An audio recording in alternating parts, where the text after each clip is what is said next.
Good evening and welcome. We have a nice, intimate group here tonight. If I forget to, I don't want to forget to say Happy Easter, Happy Spring Break to everybody.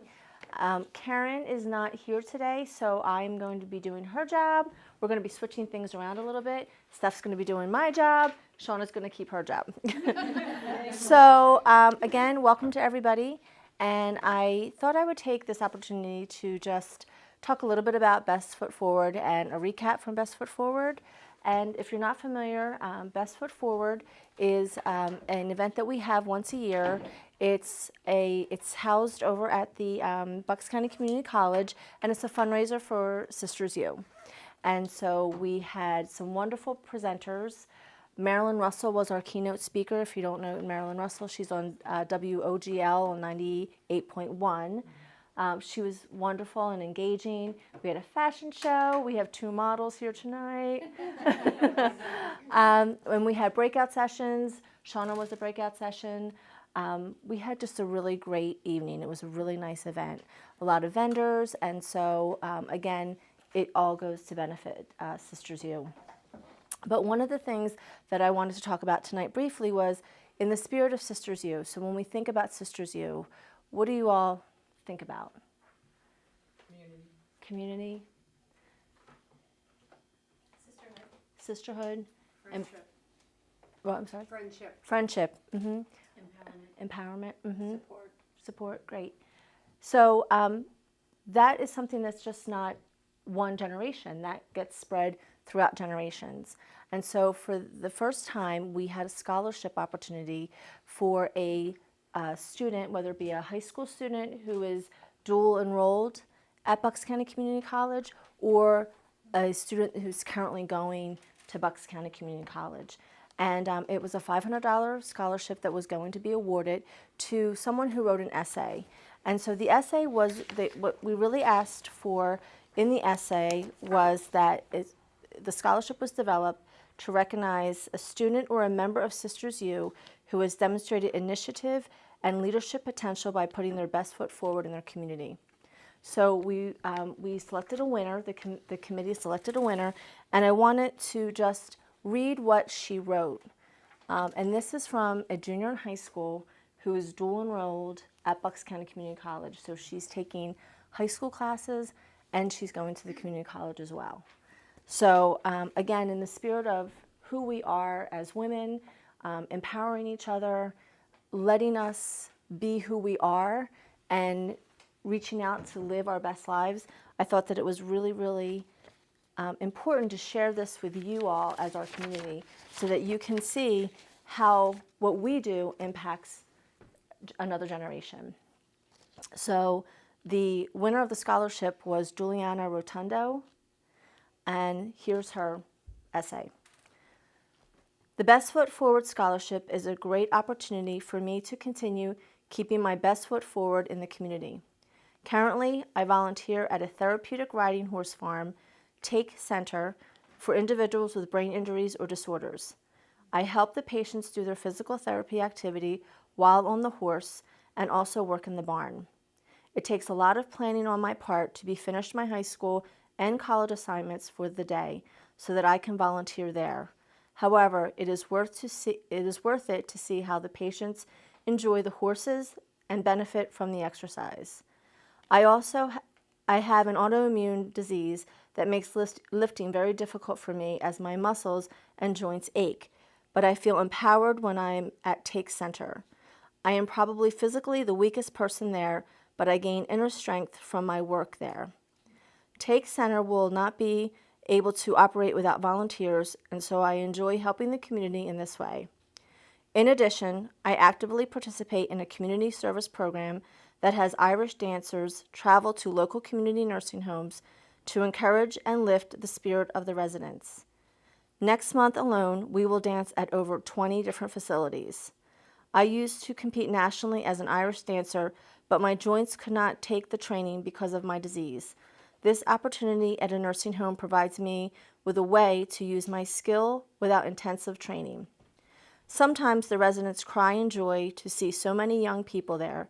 Sometimes they yell at us because they want us to sing instead of dance.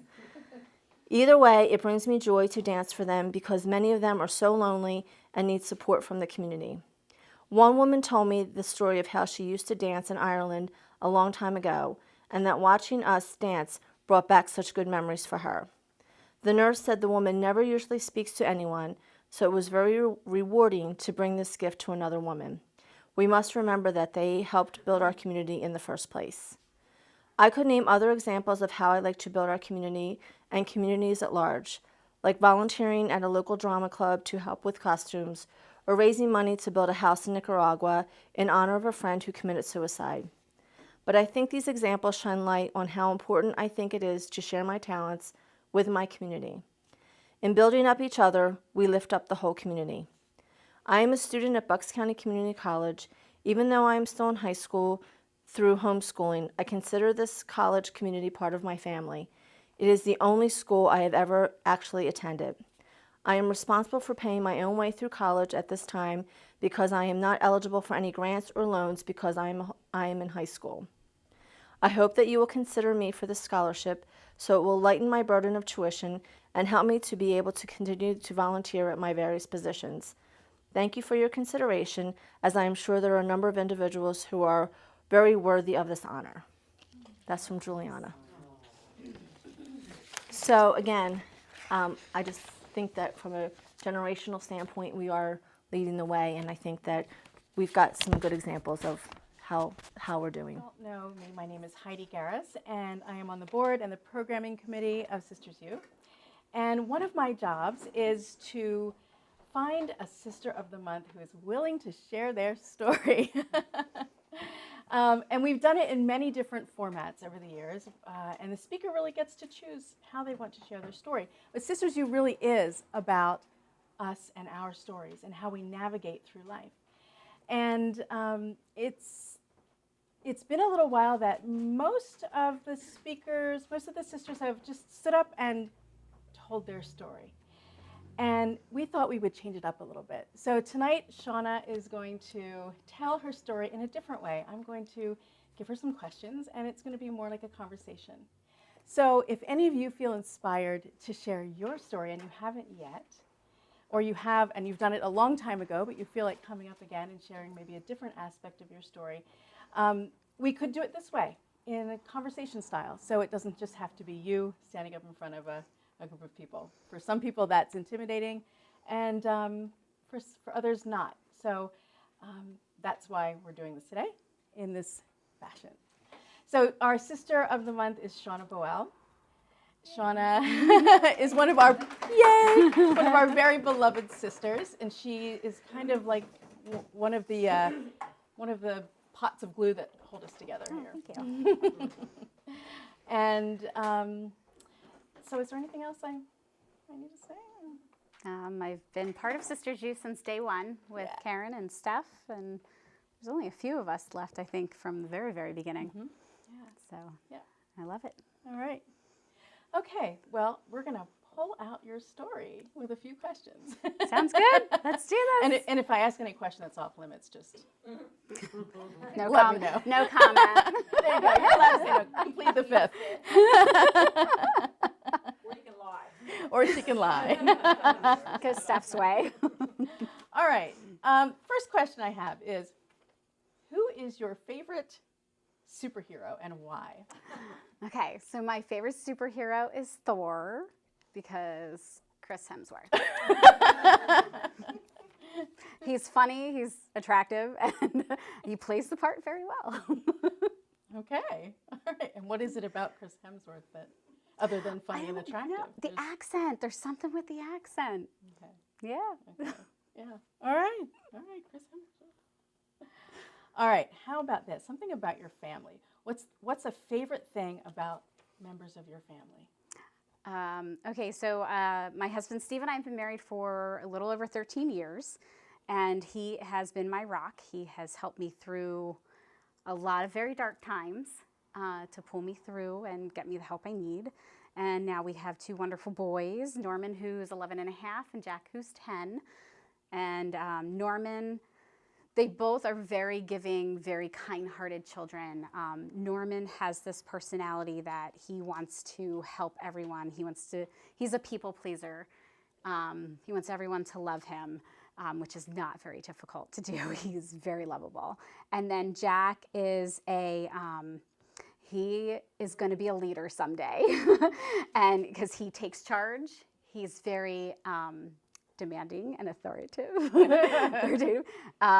Yeah, they're very different, but both very good and very loving kids. So I'm very blessed to have both of them. Well, along those lines, I have to ask, when are you going to write the book? Her kids are hysterical. And if you follow her on Facebook, several times a week, there's got a story that's unbelievable. Well, just yesterday, Norman asked me why gym class is called physical education. So why isn't the rest of school called mental education? So it's like, I don't know, it's a really good question. It's just called education. So, but yeah, neither one of them really filter what comes out. They'll just say what's on their mind, and I take to Facebook and document it. And Heidi's one of them. People have been asking me for years, just put it in a book. Yeah, I'd buy it. I know. All right, next question. Where would you go if you were invisible? Okay. So, and I don't want anyone to think stalker-y of me. I would literally follow my husband around for the day because I know what he's like at home. I know what he's like with his family. I know he's excellent at his job because they wouldn't keep him if he wasn't, and they wouldn't have made him partner. But I want to see him in action, and I don't get that opportunity if I'm visible. So if I was invisible, I would follow my husband around for the day. That is really a great answer. I love that. I love that. We don't really get too often to observe our friends or our partners, especially, kind of just be the observer and watch them do something really cool. Yeah. I mean, I'm a home organizer, so my husband sees that because of what I've done to our own house, but I don't get to see him in action other than drafting paperwork when we sold our house and that kind of stuff. He does real estate law, so like that part of it. But I want to see him in a meeting. I want to see him, with his bosses, with his coworkers. I want to see him in action. And what do you think that would do for you? I don't know. I don't know. He makes me proud anyway. I think I think it would elevate it. Yeah, I think so too. All right.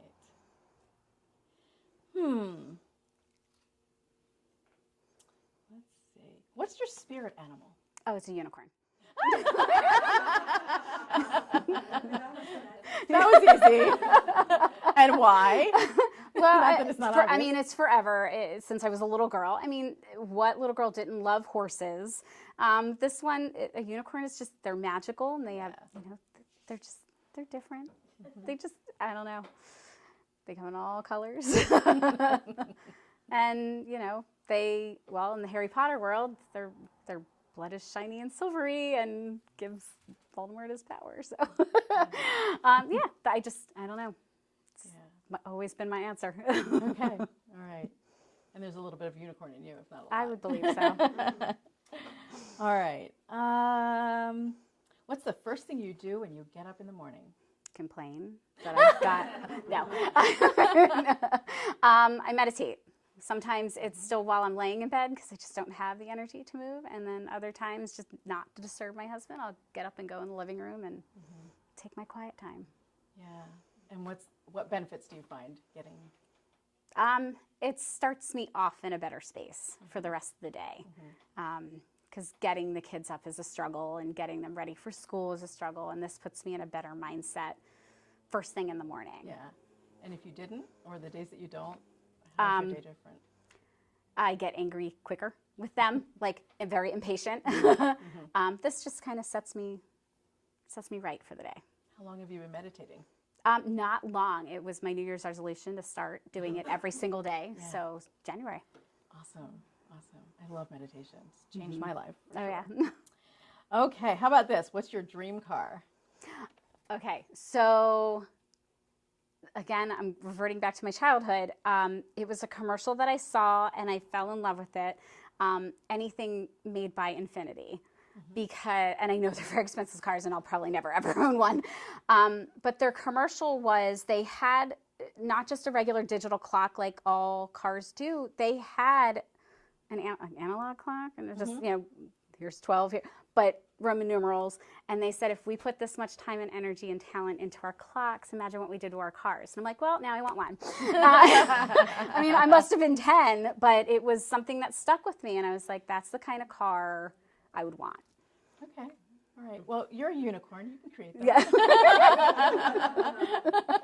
That's what I believe.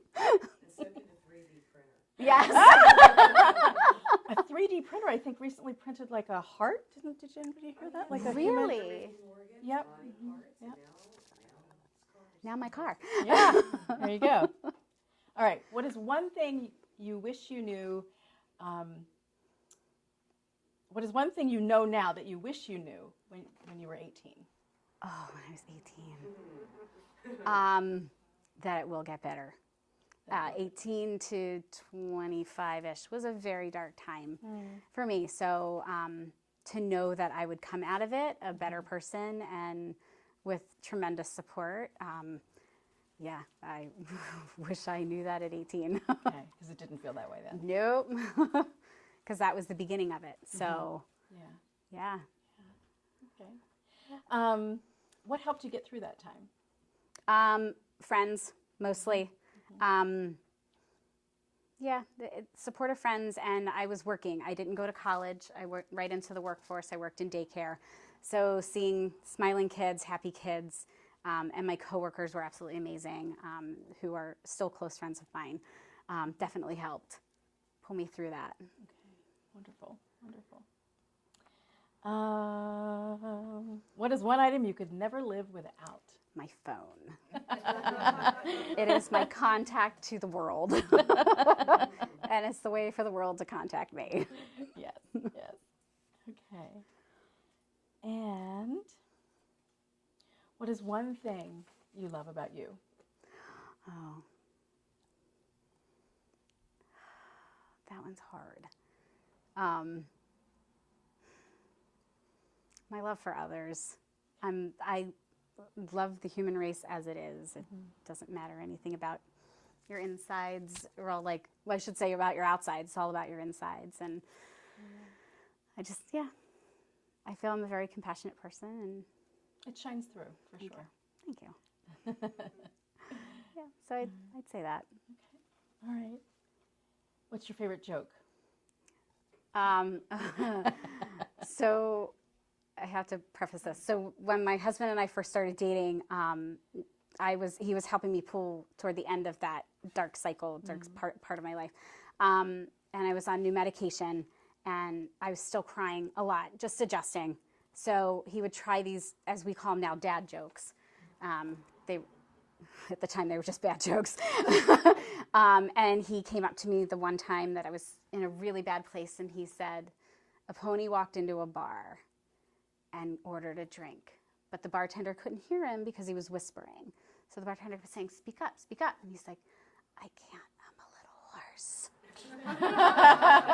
I'm like, oh my God, that's the dumbest joke I've heard. But I laughed. So it is, and every once in a while still, if I hit like a really bad place, all he says is little horse. And it just makes me laugh. So that is still my favorite joke. Okay. Is there anything more you would like to share with the sisters today about you, or about life, or about how you have navigated through things? I don't know just about me, but it is about me, but to find your support and, to find your rock, whether it be your friend or your parents or your siblings or like me, my spouse, to find that constant it's important. So if you don't have it, find it. And if you don't have it, I'll be it. I know how important it is. Yeah. So God bless you, Amy. So I think that's my story. I think that feels good. Yeah. All right. And happy Thursday. I'm really excited to be here. I love this topic that we're talking about tonight. And as you can see, there's already homework. I gave you each papers and handouts. I have actually spoken on this topic many times over the past few years and just kind of culminated all the material from different books and speakers that I've had the opportunity to hear or read. And it is about something that I believe all of us can relate to, because it doesn't matter where we are in our stage of life or what we want. It comes down to really reaching our goals. It has to do with our own personal beliefs of what we can and cannot do. Okay? So I'm excited to share this with you because I know going through some of these steps and being the accountant, I will be taking you through steps, and there'll be, little things you have to write down and taking notes, but they're exercises that really help us work out what we need to shift so that we can get to where we really want to go, our goal setting. So just by show of hands, how many of you feel like you are pretty decent with goal setting, or you're hardcore goal setting? Anyone? Okay. Have anybody else ever set goals in any particular sort of? You kind of see how it goes? Right. So out of curiosity, with the goals that you're setting, what are you setting goals for? What are you looking to change in your life? Habits. Habits of? Cleaning. Okay, being organized and cleaning. Anything else that you're looking to change in your life? Better health and eating. Health and eating. Exercise. Exercise. The physical part. Anything else? Writing, okay. Yeah. Personal growth. I want to clean out my pictures. More organization. Okay, now if Vicki was here, what would she be waiting for somebody to say?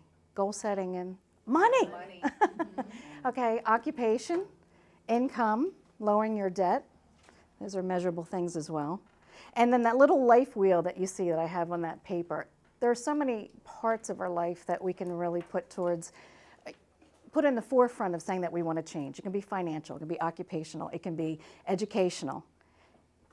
It can be physical, our weight, our health, but it also can be social, emotional. I actually work with some young kids right now, high school and college age, that they have goals about their social and emotional growth, probably because they're sitting in front of the screen so much. They don't know how to make a friend or meet somebody new.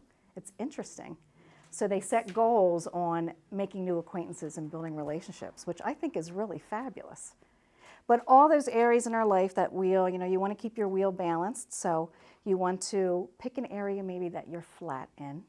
Maybe your physical being is great, your social, emotional is great, but financial not so much. So you're kind of driving on a flat. So that's how we sort of focus on the goals that we want. So what I want to do right now is just a little exercise. I want you to close your eyes, and I want you to think of one of those areas in your life. And it can, again, be financial, educational, physical, and pick a goal. Something that you would like for you. Now I want you to quantify it. If it's physical, maybe losing weight. How much weight? If it's financial, how much money, how much less debt? Pick that number. Now I'm going to ask you to put a time frame on it. I'd like to lose X pounds by this date. I'd like to make X money by this date. And think about how that feels and what you would do with that shift in your life. Then one more thing I'm going to ask you to do. Take the goal that you just picked and stretch it. Make it bigger and make it sooner. And think about how that feels.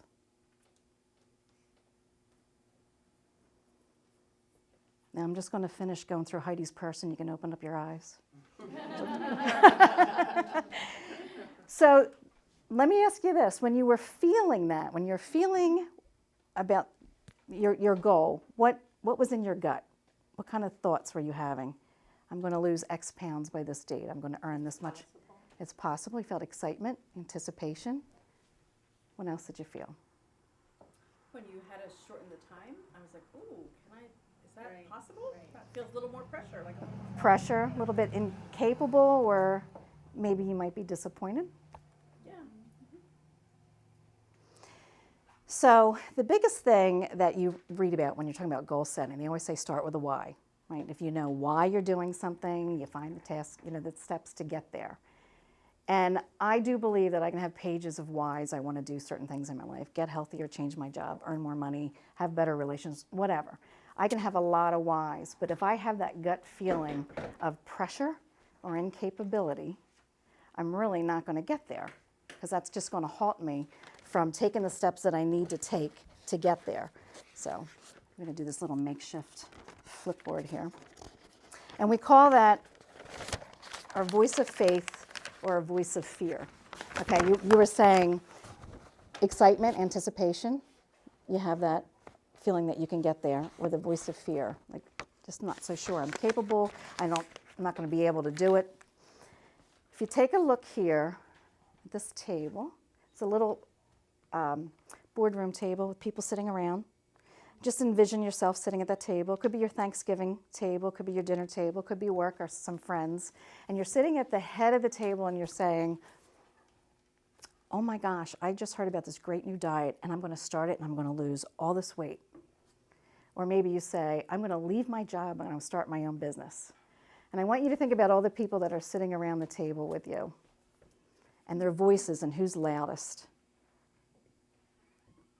Okay, you got maybe a spouse saying, oh, we'll see how it goes. And you got the cheerleader mom. Anybody have the cheerleader moms here? Oh, you're going to be so great. I'm so excited. I know you can do this. You should do this. You look beautiful just the way you are. But you know what? It's great. And then who do we have at the other side of the table? I'm just going to name her Aunt Martha. What does Aunt Martha say? My brother's wife's sister's dog's nephew, next door neighbor, did that. And it's way too expensive and it's never going to work. Why do you need to change yourself? You just got to accept the way you are. And these voices, depending on who's loudest and who we're letting speak loudest, can really be convincing us, right? But now take this boardroom table of advisors, and put it up in your head and think about when you are thinking about and planning your goals, what those advisors are saying to you. And I don't hear voices in my head, okay? Just don't go home and tell anybody that. But we have this going on all the time when we're trying to decide, can I do this, should I do this, should I go for this, what can I do? And all the voices and all the voices of reason, we think, are telling us why we can't. I read a short story once, and it was talking about how we would not choose ourselves to be our best friend many of the times because of the naysayers that we have in our life. Sometimes you get to a point and you're like, okay, that's enough. But the one person that we listen to the most and who has the loudest voice is, that yourself in your own head. If your likeness came to your front door and knocked on the door and you opened it and they just started telling you everything that you think about yourself, you'd be shutting the door if it was somebody else, right? Not interested. But it is something that we do tend to do. We feel like we know our situations, we know what we're capable of. A lot of times we sell ourselves short. I can't because I have too many obligations. I can't because I can't commit to something like that. I'm not consistent. So we're talking ourselves out of it before we're even getting there.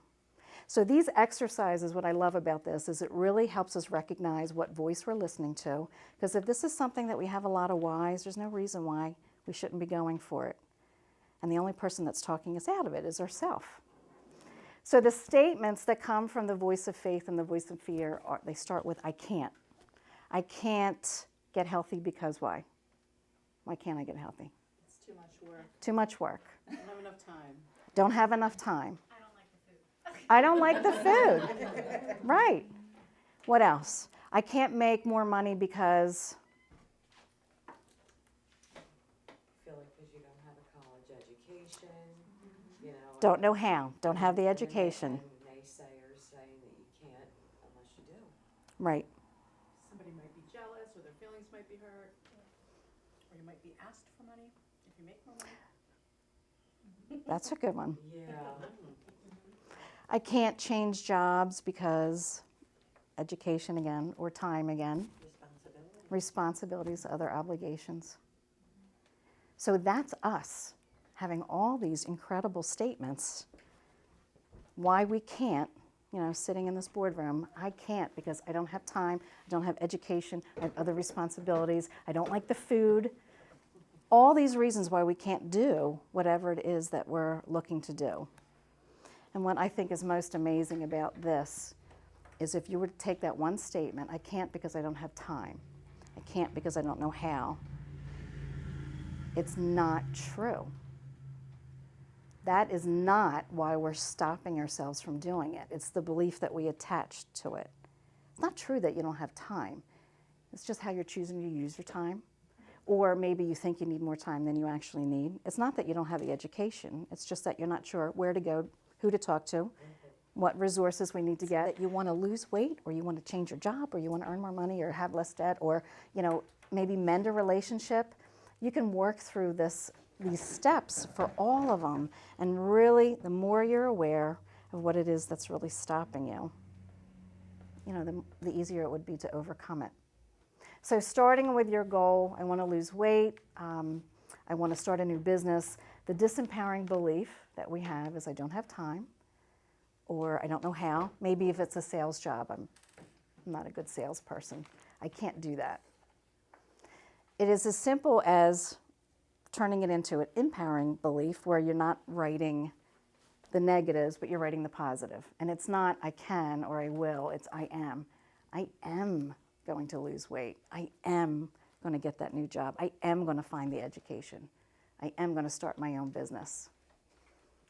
We talk all the time about visualization and the meditation and how it starts training our reactions to our everyday activity. The subconscious is up here. So you already know I have voices in my head. The subconscious, we have our own reality. I've got my own reality. We all do. So we have this subconscious up here that's been fed all this information of all the history. It didn't work before. I wasn't good at it. I was embarrassed when I tried. I was told I couldn't do it. I'm tired. I'm old, whatever. You're feeding this information. The subconscious takes it as absolute truth. And it feeds your conscious, so then every day when you get up, you take the subconscious steps away from your goal. You eat the donut.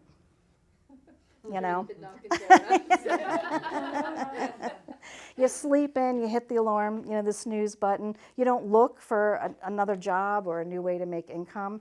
So what we're talking about doing is just retraining that knowledge, that truth of your subconscious. And you have to do that on a regular basis, repetition. Pick up your socks, pick up your socks.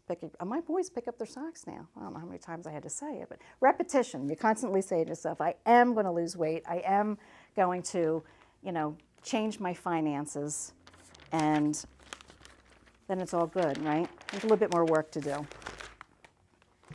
So I have here on this sheet too, the disempowering belief. I'm going to encourage you to rewrite it as an empowering belief. I'm going to encourage you to write it every day. You have to write it down. Saying it isn't the same thing. It's got to be written.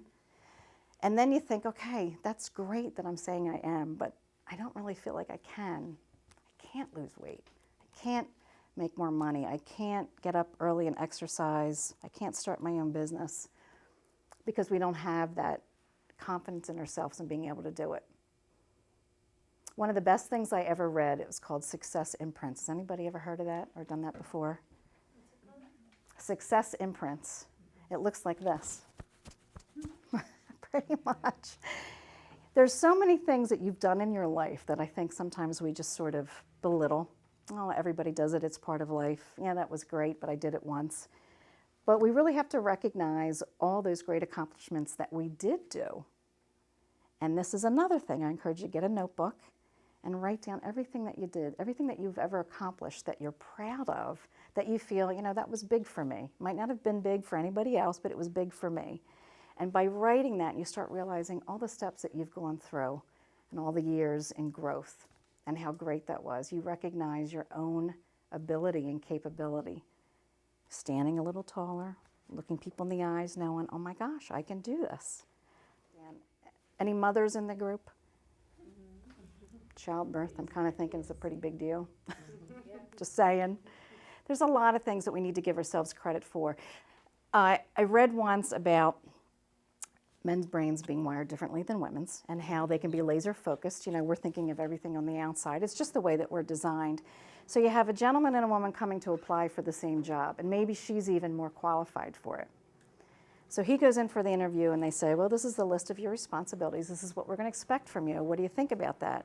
And he looks at the list and he's thinking, I think I did one of them once. I'm not really sure what that word even means, but what comes out of his mouth is, absolutely. I've done that before and I'm a great team leader. I can bring everybody together. This will be so strong.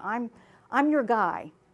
And the women could come in for the same interview, see the list of responsibilities, have done them all and done them well, but maybe one of them wasn't her best point, and maybe one she hadn't done for 3 months, and she'd have to relook at her notes.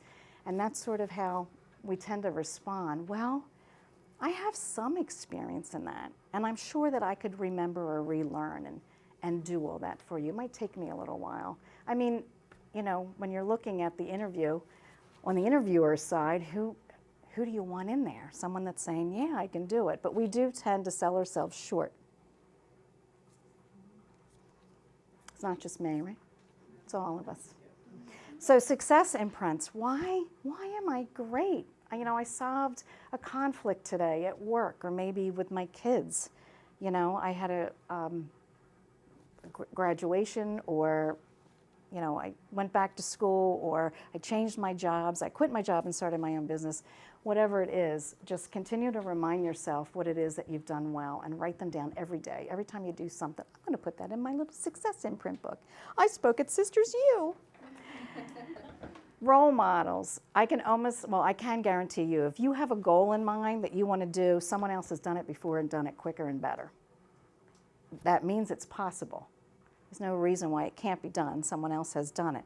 So one of the best things that we can do is find somebody else that's done what we're looking to do. How did you change that diet plan? How did you find meals that you like to eat? How did you get up earlier? You know, how did you get the education? Where were your resources coming from? And probably in this group, you know, you're just kind of a shoulder tap away from someone that you can ask those questions from. John Maxwell, when he was trying to build his study, had no money. He was a young newlywed, bless you, and he would travel. They would plan their vacations around where someone very powerful or a big leader would live, and he would pay them just for a half an hour to have lunch with him so he could just pick their brain. And he went and he interviewed hundreds of leaders so that he could become one of the biggest leaders in the world. You know, we have that lid on us. We can only grow to our own capacity. So it's always good for us to sort of reach out and ask others what they've done and how they've done it. But two things that we can be doing here to learn how we can get to that goal, or give ourselves the confidence that we can do it. I've gotten myself proud of some things that I've done. I've talked to some role models, but still, what happens when we start on that path? The ABCs, the first one is the adversity. So I want to start my own business. So what happens maybe when we pick up the phone and we call our first contact, or we think we have a good sale? It doesn't happen. Maybe they hang up on us. Maybe they don't call us back. Or maybe I'm looking to lose weight and I set my alarm and I to get up early and I sleep through it 3 days in a row. Adversity towards my goal.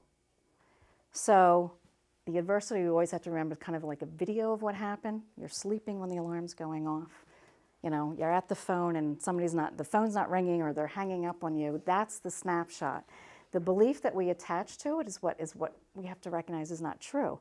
Because a belief to somebody hanging up on us or somebody not returning our call is what?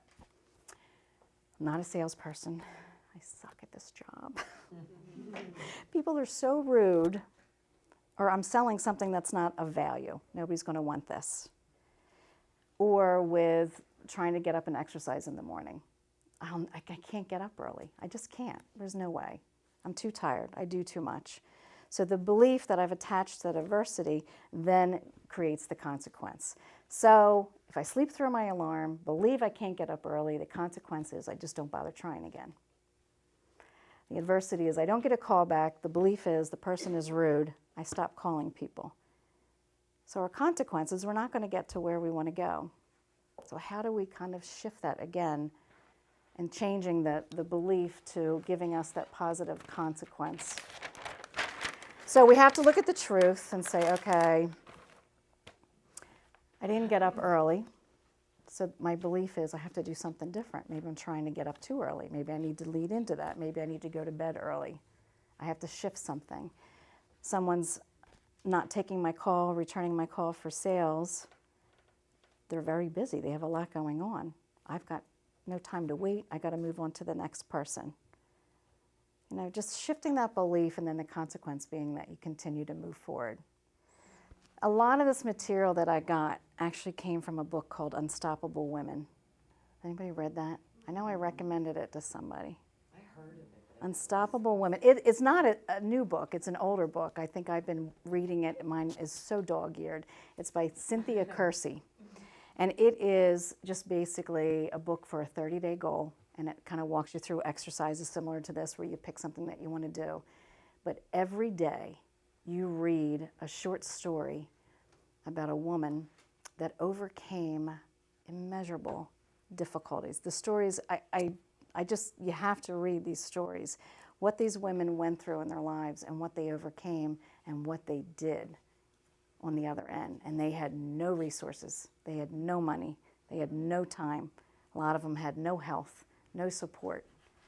And how they came out of the other end. And when you read a story like that and you think, I can't get up early to lose weight, I can't figure out a healthy meal to make, you know, I don't know how to educate to get a different job. When you read a story like these that she offers in that book, you kind of get your day started knowing you really can't make excuses for anything. It's really well done.